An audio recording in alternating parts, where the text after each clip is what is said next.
ಬೆಳಿಗ್ಗೆ ಕರ್ಕೊಂಡೋದಾಗಿಂದ ಸಂಜೆ ವಾಪಸ್ ಕರ್ಕೊಂಬಂದು ಮನೆಗೆ ಬಿಡೋವರೆಗೂ ಅಕ್ಷರಶಃ ರೇವತಿಗೆ ತಾನೊಂದು ಗಿಣಿಯಂತೆ ಪಂಜರದಲ್ಲಿ ಕೈದಾಗಿದ್ದೀನೇನೋ ಅನ್ನಿಸ್ತಾ ಇತ್ತು.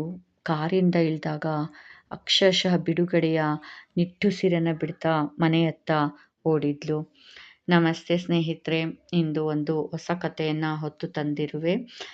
ಈಗ ಕಥಾವಾಚನ ಆಲಿಸಿ ನಿಮ್ಮ ಅಭಿಪ್ರಾಯ ತಿಳಿಸಿ. ಶೀರ್ಷಿಕೆ: ರೇವತಿ ಮದುವೆ. ರೇವತಿ ಚಂದನ್ ಜೊತೆ ಹೊರಗೆ ಹೋಗಿ ಬಂದ ದಿನದಿಂದಲೇ ಅಕ್ಷರಶಃ ಕುಸಿದು ಹೋದಂತಾಗಿದ್ದಳು. ಮೇಲೆ ತೋರಿಸಲಾಗದೆ ತನ್ನ ಗೊಂದಲ ಮತ್ತು ಮನದಲ್ಲಿ ಮೂಡುತ್ತಿದ್ದ ಎಷ್ಟೋ ಪ್ರಶ್ನೆಗಳನ್ನು ಅದುಮಿಡಲು ಹೆಣಗಾಡ್ತಿದ್ಲು. ಅಪ್ಪ ಮತ್ತು ಅಮ್ಮನಿಗೆ ಯಾವುದೇ ವಿಷಯ ಹೇಳುವ ಆಗಿರಲಿಲ್ಲ. ಹಾಗಂತ ತಾನೇ ಎಷ್ಟು ದಿನ ಅಂತ ಒಳಗೆ ಮುಚ್ಚಿಡಲು ಸಾಧ್ಯ? ಹೊರಗಡೆ ಸುತ್ತಾಡಲು ಕರೆದುಕೊಂಡು ಹೋದ ಚಂದನ್ ಮೊದಲು ರೇವತಿಯನ್ನು ಒಂದು ಸೀರೆ ಅಂಗಡಿಗೆ ಕರೆದೊಯ್ದ. ಅಲ್ಲಿ ಎಷ್ಟೋ ಬಗೆ ಬಗೆಯ ಕಣ್ಸೆಳೆಯುವ ಸೀರೆಗಳನ್ನು ನೋಡಲಾಯಿತು. ಆದರೆ ಕಡೆಗೆ ಅವರು ಆಯ್ಕೆ ಮಾಡಿದ್ದು ಮಾತ್ರ ಚಂದನ್ ಯಾವುದನ್ನು ಇಷ್ಟಪಟ್ಟಿದ್ನೋ ಅದೇ ಸೀರೆನ. ಆದರೆ ಅದು ತುಂಬ ಗ್ರ್ಯಾಂಡ್ ವರ್ಕ್ನ ಆ ಸೀರೆ ರೇವತಿಗೆ ಅಷ್ಟು ಇಷ್ಟ ಇರಲಿಲ್ಲ. ಆದರೆ ಅವಳಿಷ್ಟ ಕಷ್ಟ ಯಾವುದನ್ನೂ ಕೇಳದೆ ಚಂದನ್ ಆ ಸೀರೆನ ಪ್ಯಾಕ್ ಮಾಡಿಸಿ ಬಿಲ್ ಪೇ ಮಾಡಿದ್ದ. ನಂತರ ಅವಳನ್ನು ಕರೆದೊಯ್ದದ್ದೇ ದೊಡ್ಡ ಜ್ಯುವೆಲರಿ ಮಳಿಗೆಗೆ.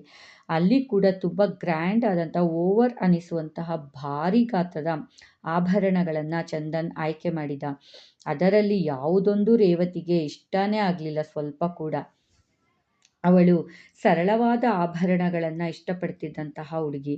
ಆದರೆ ಅವಳ ಇಚ್ಛೆಯನ್ನಿಲ್ಲಿ ಕೇಳುವವರ್ಯಾರು? ದೊಡ್ಡ ದೊಡ್ಡ ಭಾರಿ ಆಭರಣಗಳಿಗೆ ಹಣ ತೆಗೆದುಕೊಂಡಾಗಿತ್ತು. ಇಲ್ಲಿಯೂ ಅವಳ ಇಚ್ಛೆಗೆ ವಿರುದ್ಧವಾಗಿಯೇ ವ್ಯಾಪಾರ ನಡೆದಿತ್ತು. ನಂತರ ಚಂದನ್ ರೇವತಿಯನ್ನು ಒಂದು ದೊಡ್ಡ 5 ಸ್ಟಾರ್ ಹೋಟೆಲ್ಗೆ ಕರ್ಕೊಂಡೋದ. ರೇವತಿ ಮೊದಲ ಬಾರಿಗೆ ಅಂತ ದೊಡ್ಡ ಹೋಟೆಲ್ಗೆ ಬಂದಿದ್ದು. ಆದರೆ ಅಲ್ಲಿನ ತಿಂಡಿಗಳ ಹೆಸರು ಯಾವುದು ಪಾಪ ಅವಳಿಗೆ ತಿಳಿತಿರ್ಲಿಲ್ಲ. ಆ ಹೆಸರುಗಳ ಅರ್ಥ ಕೂಡ ತಿಳಿದಿರಲಿಲ್ಲ. ಅಂಥ ಸಮಯದಲ್ಲಿ ಯಾವುದಕ್ಕೂ ಅವಕಾಶ ಕೊಡದೆ ತಾನೇ ಮುಂದಾಗಿ ಚಂದನ್ ಒಂದಷ್ಟು ತಿಂಡಿಗಳನ್ನ ತರಿಸ್ತಾ. ಯಾವುದೂ ಅವಳಿಗೆ ರುಚಿಸಲಿಲ್ಲ. ಇವೆಲ್ಲದರ ಬದಲಿಗೆ ಬೀದಿ ಬದಿಲಿ ಒಂದು ಪಾನಿಪುರಿ ಕೊಡಿಸಿದ್ರೆ ಎಷ್ಟು ಖುಷಿಯಾಗಿ ತಿಂತಿದ್ದೆ ತಾನು ಎಂದು ಮನದಲ್ಲಿಯೇ ಗೊಣಗಿಕೊಂಡಳು. ಅವನೊಡನೆ ಹೊರಟಾಗಿನಿಂದಲೂ ತಾನೊಂದು ಕೀ ಕೊಟ್ಟ ಗೊಂಬೆ ಥರ ಬಟ್ಟೆ ಅಂಗಡಿ, ಹೋಟೆಲ್ ಅಂತ ಅವನ ಜೊತೆ ಓಡಿದ್ದೇ ಬಂತು. ದಾರಿಯಲ್ಲೂ ಅಷ್ಟೇ, ಮನೆಯಿಂದ ಹೊರಟಾಗಿಂದ ವಾಪಸ್ ತನ್ನ ಮನೆಗೆ ಹಿಂದಿರುಗೋವರೆಗೆ ದೊರಕಿದ್ದು ಚಂದನನ ಉಪದೇಶಗಳ ಸುರಿಮಳೆ. ನೀನು ಹಾಗಿರಬೇಕು, ಹೀಗಿರಬೇಕು ಎಂದು ಒಂದೇ ಸಮ. ಅವಳಿಗಂತೂ ಕಿವಿಚಿಟ್ಟು ಹಿಡಿದಂತೆನಿಸಿತು. ಕಾರಿಳಿದವಳೆ ನೆಮ್ಮದಿಯ ಉಸಿರನ್ನು ಹೊರಚೆಲ್ತಾ ತನ್ನ ಮನೆಯೊಳಗೆ ಓಡಿದ್ದಳು. ಒಂದು ರೀತಿಯ ಪ್ರೆಷರ್ ಕುಕ್ಕರ್ ಬದುಕಾಗಿತ್ತು ರೇವತಿಯದು. ಕಡೆಗೆ ಯಾರಿಗೂ ಹೇಳ್ದಿದ್ರೆ ಕಡೆಗೊಮ್ಮೆ ಬ್ಲಾಸ್ಟ್ ಆಗಿಬಿಡ್ತೀನೇನೋ ಎನಿಸಿತ್ತು. ಚಂದನ್ ತನ್ನ ಸಿರಿವಂತಿಗೆ ತಕ್ಕಂತೆ ತನ್ನ ಮಡದಿಯಾಗುವ ರೇವತಿ ಹೀಗಿರಬೇಕು, ಹಾಗಿರಬೇಕು ಎಂದು ಬಯಸಿದ್ದು ತಪ್ಪೇನಲ್ಲ. ಆದರೆ ಅಲ್ಲಿ ಇದೇ ವಿಚಾರವನ್ನು ಸ್ವಲ್ಪ ಸಹನೆಯಿಂದ, ಪ್ರೀತಿಯಿಂದ ಹೇಳಬಹುದಿತ್ತು. ಜೊತೆಗೆ ರೇವತಿ ಇಷ್ಟ ಕಷ್ಟ ಏನನ್ನೂ ಕೇಳದೆ ತನ್ನ ಅಭಿಪ್ರಾಯಗಳನ್ನು ಸಂಪೂರ್ಣ ಹೇರಿದ್ದು ಅವಳಿಗೆ ಬಿಸಿ ತುಪ್ಪದಂತೆನಿಸಿ ನುಂಗಲಾರದ ತುತ್ತಾಗಿತ್ತು. ಚಂದನ್ ರೇವತಿಯ ತಂದೆಯ ಸ್ನೇಹಿತನ ಮಗ. ಒಂದು ರೀತಿಲಿ ಬಹಳ ಹತ್ತಿರದ ಸಂಬಂಧ ಅಥವಾ ಸಂಬಂಧಿಕರಲ್ಲದೇ ಇದ್ದರೂ ಚಂದನ್ ತಂದೆ ಮತ್ತು ರೇವತಿಯ ತಂದೆ ಬಹಳ ಆಪ್ತ ಮಿತ್ರರಾಗಿದ್ದರು. ಅವರ ಏಕೈಕ ಪುತ್ರನೇ ಚಂದನ್. ಅತಿಯಾದ ಸಿರಿವಂತಿಕೆಯೊಂದಿಗೆ ಚಿಕ್ಕ ವಯಸ್ಸಿನಿಂದ ಬೆಳೆದಿದ್ದ ಕಾರಣ ಚಂದನ್ಗೆ ಬಹಳ ಒಂದು ಸ್ಟೇಟಸ್ಸಿನ ಅಹಮಿಕೆ ತುಸು ಹೆಚ್ಚಾಗಿಯೇ ಇತ್ತು. ಎಲ್ಲ ಒಂದು ಹೈ ಲೆವೆಲಲ್ಲೇ ನಡೆಯಬೇಕು ಎಂಬ ಹಠ ಜಾಸ್ತಿ ಇತ್ತು. ಅವನು ಓಡಾಡೋ ಕಾರ್ ಇರ್ಬೋದು, ಹಾಕಿಕೊಳ್ಳೋ ಉಡುಪುಗಳಿರ್ಬೋದು, ಮನೆಯಲ್ಲಿ ಅವನ ಕೋಣೆ ಒಂದು ಅಂದ ಚಂದ ಪ್ರತಿಯೊಂದಲ್ಲೂ ಸಿರಿವಂತಿಕೆ ಎದ್ದು ಕಾಣೋ ಹಾಗೆ ಮೇಂಟೈನ್ ಮಾಡ್ತಿದ್ದ. ಮತ್ತು ಆದಷ್ಟು ಆತನಿಗೆ ಕೆಳ ಬಡವರು ಮತ್ತು ಮಧ್ಯಮ ವರ್ಗದವರಂದ್ರೇ ಒಂದು ರೀತಿ ಅಲರ್ಜಿ.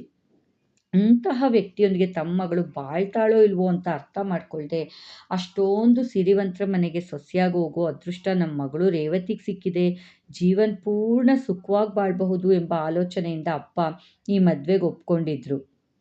ಆದ್ರೆ ಇಲ್ಲಿ ನೋಡಿದ್ರೆ ನಡೀತಿರೋದೇ ಬೇರೆ. ಅವ್ರಿಗೆ ಚಂದನನ ಅಪ್ಪ ಬಹಳ ಸರಳ ಸ್ವಭಾವದವರು. ಅಷ್ಟು ಸಿರಿವಂತಿಕೆ ಇದ್ರು ಸ್ನೇಹಿತನ ಮಗಳು ರೇವತಿಯನ್ನ ತನ್ನ ಮಗನಿಗೆ ತಂದ್ಕೊತೀನಿ ಅಂತ ಮಾತು ಕೊಟ್ಟಿದ್ರು. ಈಗ ಅದರ ಹಾಗೇ ನಡ್ಕೊತಾ ಇದ್ರು. ಚಂದನ್ ಕೂಡ ರೇವತಿಯನ್ನ ಮೊದಲ ನೋಟದಲ್ಲೇ ಒಪ್ಪಿದ್ದ. ಕಾರಣ ರೇವತಿ ಅಪ್ರತಿಮ ಸುಂದರಿಯಾಗಿದ್ದಳು. ಆದರೆ ರೇವತಿಯ ಅತ್ತೆ ಚಂದನನ ತಾಯಿಗೆ ಮಾತ್ರ ರೇವತಿಯನ್ನ ತಮ್ಮ ಮನೆಗೆ ಸೊಸೆಯಾಗಿ ತರೋದು ಅಷ್ಟಿಷ್ಟ ಇರಲಿಲ್ಲ. ಏಕೆಂದರೆ ಆಕೆಗೆ ತನ್ನ ಬಂಧು ಬಳಗದವರೆಲ್ಲರೂ ಭಾರಿ ಸಿರಿವಂತರು. ಅಂಥದ್ರಲ್ಲಿ ತನ್ನ ಸೊಸೆ ಒಂದು ಸಾಧಾರಣ ಮನೆಯಿಂದ ಬರ್ತಾ ಇರೋದು ಅಷ್ಟು ಮನಸ್ಸಿಗೆ ಇಷ್ಟ ಇರಲಿಲ್ಲ. ಆದರೆ ಪತಿಯ ಹಠದ ಮುಂದೆ ಮತ್ತೆ ಚಂದನ್ ಕೂಡ ರೇವತಿಯ ಸೌಂದರ್ಯಕ್ಕೆ ಮನಸೋತ ಕಾರಣ ವಿಧಿ ಇಲ್ಲದೆ ಆಕೆ ಒಪ್ಪಿಗೆ ಕೊಟ್ಟಿದ್ರು. ಎಲ್ಲ ಹಳೆಯ ಘಟನೆ ಕಣ್ಮುಂದೆ ಬಂದವು ರೇವತಿಗೆ. ಇನ್ನೂ ಮದುವೆ ಆಗಿಲ್ಲ. ಈಗಲೇ ಇಷ್ಟರ ಮಟ್ಟಿಗೆ ಆತ ತನ್ನ ಮೇಲೆ ಒಂದು ರೀತಿಯ ಹಿಡಿತ ಸಾಧಿಸಲು ಪ್ರಯತ್ನಿಸ್ತಿದ್ದಾನೆ. ಜೊತೆಗೆ ಆತನ ಸ್ಟೇಟಸ್ಗೆ ತಕ್ಕಂತೆ ಬದುಕಬೇಕಿದೆ. ಅಲ್ಲಿಗೆ ತಾನೊಂದು ಶೋಕೇಸ್ ಬೊಂಬೆಯಂತೋ ಇಲ್ಲವೇ ಅವನ ಅರಮನೆ ಎಂಬ ಹೊನ್ನಿನ ಪಂಜರದಲ್ಲಿ ಅಕ್ಷರಶಃ ಬಂದಿಯಾಗಿ ಇಡೀ ಬಾಳ್ವೆಯನ್ನು ಕಳೆಯಬೇಕು. ಅಲ್ಲಿ ತನ್ನ ಅಭಿಲಾಷೆಗಳಿಗಾಗಲಿ ತನ್ನ ಆಸೆ ಆಕಾಂಕ್ಷೆಗಳಿಗಾಗಲಿ ಕೌಡೆ ಕಿಮ್ಮತ್ತು ಇರೋದು. ಅಂತಹ ಕೆಟ್ಟ ಬಾಳ್ವೆ ತನಗೆ ಬೇಕಾ ಅಥವಾ ಎಂಬ ಪ್ರಶ್ನೆ ರೇವತಿಯಲ್ಲಿ ಮೂಡ್ತಿತ್ತು. ಹೆತ್ತವರು ಕೂಡ ಬದಲಾದ ರೇವತಿಯ ಸ್ವಭಾವವನ್ನು ಸೂಕ್ಷ್ಮವಾಗಿ ಗಮನಿಸಿ ಕಡೆಗೊಂದು ದಿನ ಬಳಿ ಕೂಡಿಸಿಕೊಂಡು ನಿಧಾನವಾಗಿ ಕೇಳಿದಾಗ ಅಷ್ಟೂ ದಿನಗಳಿಂದ ಮನದಲ್ಲಿಯೇ ಮಂಥನ ನಡೆಸಿದ್ದಂತಹ ಎಲ್ಲ ಪ್ರಶ್ನೆಗಳನ್ನು ಅಪ್ಪ ಅಮ್ಮನ ಮುಂದೆ ತೆರೆದಿಟ್ಟಳು ಹಿಂಜರಿಯುತ್ತಲೇ. ಈಗ ಪರಸ್ಪರ ಮುಖ ನೋಡಿಕೊಂಡ ರೇವತಿ ಹೆತ್ತವರು ಒಂದು ದೃಢ ನಿರ್ಧಾರಕ್ಕೆ ಬಂದರು. ಬೇಡ ಮಗಳೇ, ನೀನು ನಮಗೇನು ಭಾರ ಇಲ್ಲ. ಇನ್ನೂ ಉತ್ತಮ ಗುಣನಡತೆ ಹುಡುಗ ಸಿಗಬಹುದು, ಕಾಯುವ. ನಾವು ಅವರಿಗೆ ಫೋನ್ ಮಾಡಿ ಸಂಬಂಧ ನಮಗಿಷ್ಟ ಇಲ್ಲ ಎಂದು ಹೇಳ್ತೇವೆ. ನೀನಿನ್ನು ನಿಶ್ಚಿಂತೆಯಿಂದಿರು ಎಂದು ತಲೆ ಸವರಿದಾಗ ರೇವತಿಗೆ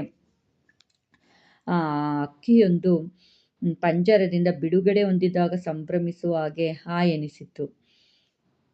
ಸ್ನೇಹಿತರೆ, ಕತೆ ಕೇಳಿದ್ರಲ್ಲ, ನಿಜ ಅಲ್ವಾ? ಎಷ್ಟೋ ಸರ್ತಿ ತಂದೆ ತಾಯಿಗಳು ತಮ್ಮ ಮಗಳು ಸುಖವಾಗಿರಬೇಕು ಅನ್ನೋ ಒಂದು ಆಸೆಯಿಂದ ಅತಿಯಾದ ಶ್ರೀಮಂತಿಕೆ ಇರ್ತಕ್ಕಂತಹ ಮನೆಗಳನ್ನ ಹುಡುಕ್ಬಿಟ್ಟು ಕೊಡ್ತಾರೆ. ಯಾಕೆಂದರೆ ತಮ್ಮ ಮಗಳು ಮುಂದಿನ ಭವಿಷ್ಯ ಚೆನ್ನಾಗಿರಲಿ, ಜೀವನ ಪರ್ಯಂತ ಅವಳು ಹಣಕಾಸಿನ ತೊಂದರೆ ಬರ್ತಾ ಇರಲಿ ಅಂತ. ಆದರೆ ಆ ಹಣಕಾಸು ಆ ಸಿರಿವಂತಿಕೆಗಿಂತ ಸಾಧಾರಣವಾದ ಒಂದು ಜೀವನ ಎಷ್ಟೋ ಸರ್ತಿ ಸಾವಿರಾರು ಪಟ್ಟು ಉತ್ತಮ ಅನ್ನೋದು ಕೆಲವು ಸತಿ ಹೆತ್ತವ್ರಿಗೆ ಗೊತ್ತಾಗಲ್ಲ. ಆದರೆ ಇಲ್ಲಿ ರೇವತಿ ತನ್ನ ಜೀವನನ ನಿಜವಾಗಿ ಅರ್ಥ ಏನು, ತನಗೇನು ಬೇಕು ಅನ್ನೋದನ್ನ ತಂದೆ ತಾಯಿಗೆ ವಿವರಿಸಿದಾಗ ಸದ್ಯ ಅವರು ಒಪ್ಪಿ ಅವಳಿಗೆ ಚಂದನ್ ಜೊತೆ ಮದುವೆ ಮಾಡಲಿಲ್ಲ. ಅಲ್ಲಿಗೆ ಅವಳ ಬದುಕು ಒಂದು ಚೆನ್ನಾಗೇ ಇರುತ್ತೆ ಮುಂದೆ ಅಂದ್ಕೊಳ್ಳೋಣ. ಏನಂತೀರ ಸ್ನೇಹಿತರೆ? ಈ ಕತೆ ಕೇಳಿ ನಿಮ್ಮ ಅಭಿಪ್ರಾಯ ತಿಳಿಸಿ. ನಾನು ಅನಿತಾ. ನಮಸ್ತೆ.